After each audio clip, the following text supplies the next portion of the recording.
Assalamualaikum warahmatullahi wabarakatuh. Alhamdulillahirrabbilalamin.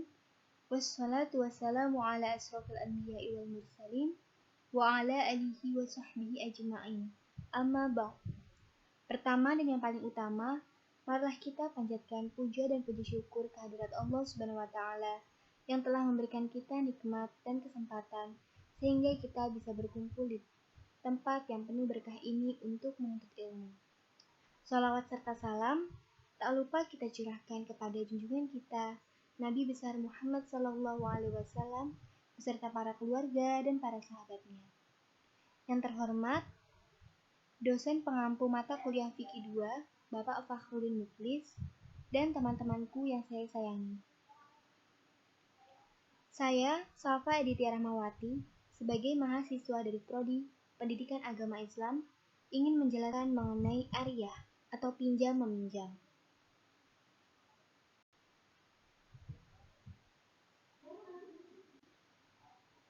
Di sini ada pembagian dari ariyah.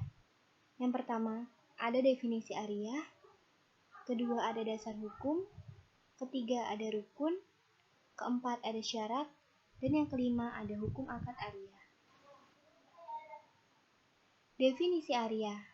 Secara etimologi atau secara bahasa, ariyah itu berasal dari kata i'aroh yang berarti meminjamkan.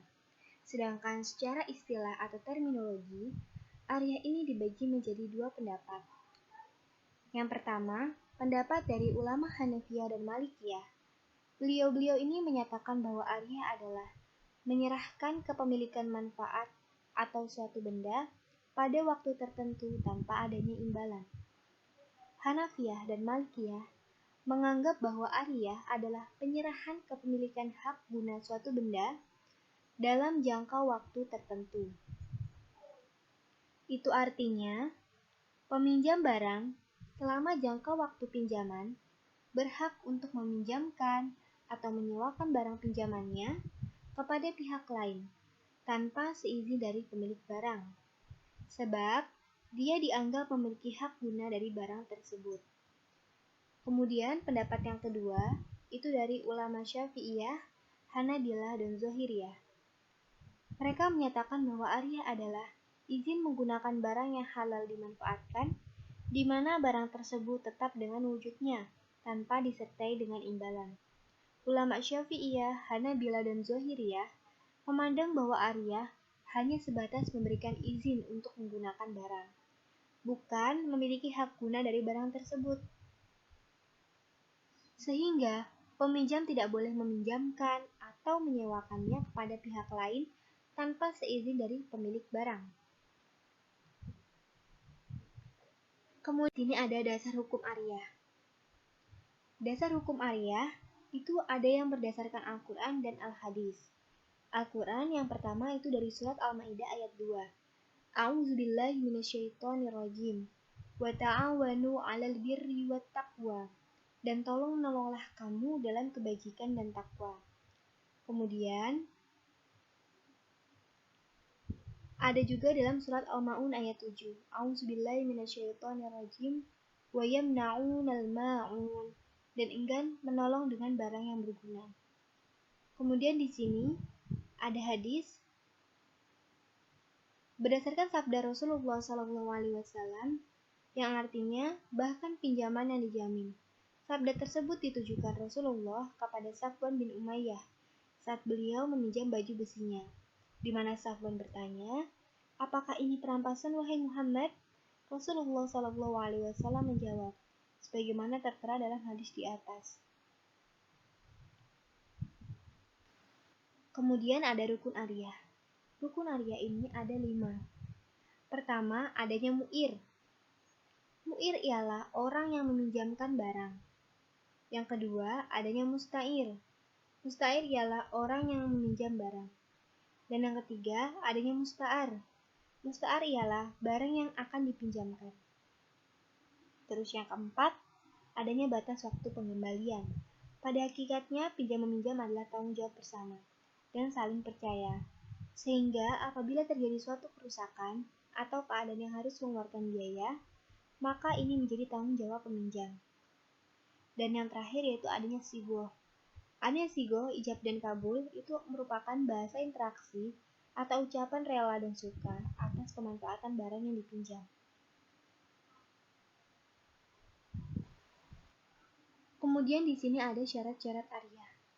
Syarat ariyah yang pertama ada syarat bagi mu'ir atau orang yang meminjamkan barang. Yang pertama, berhak berbuat kebaikan tanpa ada yang menghalangi. Lalu yang kedua, barang yang dipinjamkan itu merupakan milik sendiri. Kemudian ada syarat bagi musta'ar atau barang yang akan dipinjam. Yang pertama, barang yang dipinjam itu benar-benar miliknya sendiri. Yang kedua, ada manfaatnya. Dan yang ketiga, barang itu kekal, tidak habis setelah diambil manfaatnya. Tidak sah disebut sebagai ariyah jika yang dipinjam adalah barang yang habis pakai, seperti makanan, sabun, lilin, dan sebagainya. Meminjamkan barang yang habis pakai itu disebut dengan qard. Kemudian ada syarat bagi musta'ir. Yang pertama, mampu berbuat kebaikan. Oleh karena itu, orang gila dan anak kecil tidak sah untuk meminjam. Yang kedua, mampu menjaga barang yang dipinjam dengan baik agar tidak rusak. Dan yang terakhir, hanya mengambil manfaat dari barang yang dipinjam. Hukum akad ariyah. Hukum akad ariyah ini dibedakan menjadi 4. Yang pertama adalah sunnah. Hukum ariyah ialah sunnah. Hal tersebut berdasarkan firman Allah SWT dalam Quran Surat Al-Maidah ayat 2. Dan tolong menolonglah kalian dalam kebajikan dan takwa.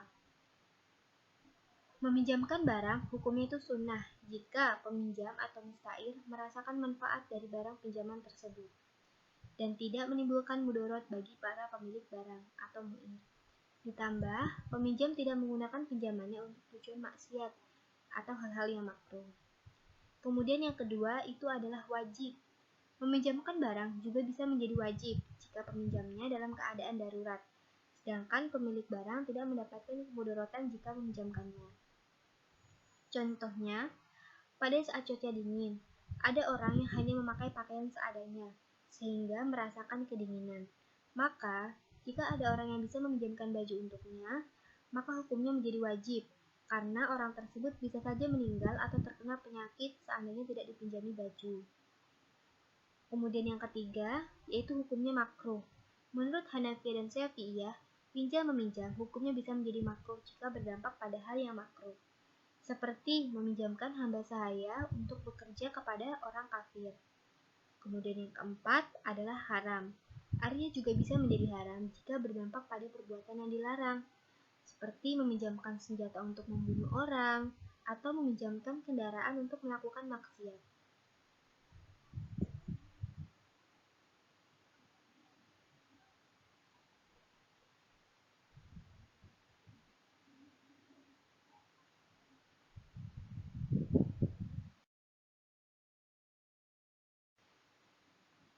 Kemudian di sini ada macam-macam ariyah. Yang pertama ada ariyah mutlak. Ariyah mutlak ialah pinjam-meminjam yang di dalam akadnya itu tidak dijelaskan persyaratan apapun atau tidak dijelaskan penggunaannya. Contohnya, seorang minjam kendaraan, namun dalam akadnya tidak disebutkan hal-hal yang berkaitan dengan penggunaan kendaraan tersebut, misalnya waktu dan tempat mengendarainya. Namun demikian harus disesuaikan dengan kebiasaan yang berlaku di masyarakat. Tidak boleh menggunakan kendaraan tersebut siang malam tanpa henti. Jika penggunaannya tidak sesuai dengan kebiasaan dan barang pinjaman rusak, maka mu'ir harus bertanggung jawab. Kemudian di sini ada ariyah muqayyad.